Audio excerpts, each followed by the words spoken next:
Magandang umaga, kumusta po? Narito po ulit ang update natin para sa lagay ng ating panahon ngayong umaga po ng January 15, 2025. Sa ngayon po ay amihan pa rin ang nakakaapekto pero dito na lamang sa northern part ng Northern Luzon habang easterlies ngayon ang dominanteng hangin na umiihip sa malaking bahagi ng silangan ng ating bansa at sa ating long range forecast nananatili pa rin na walang bagyo na namamataan na tatawid sa ating kalupaan for the next 2 weeks.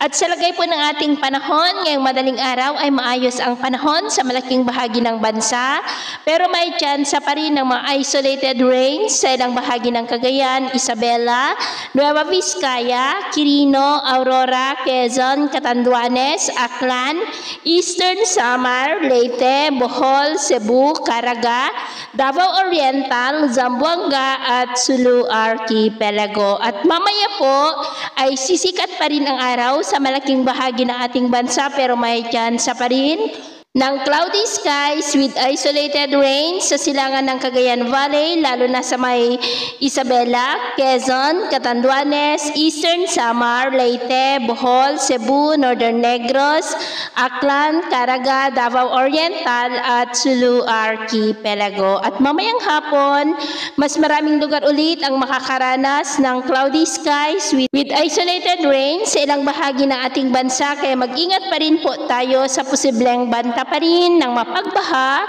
at pagguho ng lupa. At sa atin naman pong mga baybayin, iwasan na muna natin ang papalaot sa mga baybayin ng silangan ng ating bansa dahil ang mga alon dyan ay posible na aabot hanggang sa 1.5 to 3 meters height. Kaya hanggat maaari, ay iwasan na muna natin ang papalaot lalo na po sa ating mga kababayan na mangingisda na gumagamit ng maliliit na bangka dyan sa mga may kulay pula para mas makaiwas sa mga sakunang pangkaragatan. So ito muna ang latest update natin sa araw na ito. At ako muli si James na nagsasabing sa kahit na ng pagsubok po na darating sa ating buhay, huwag po tayong mawawalan ng pag-asa. Thank you and God bless!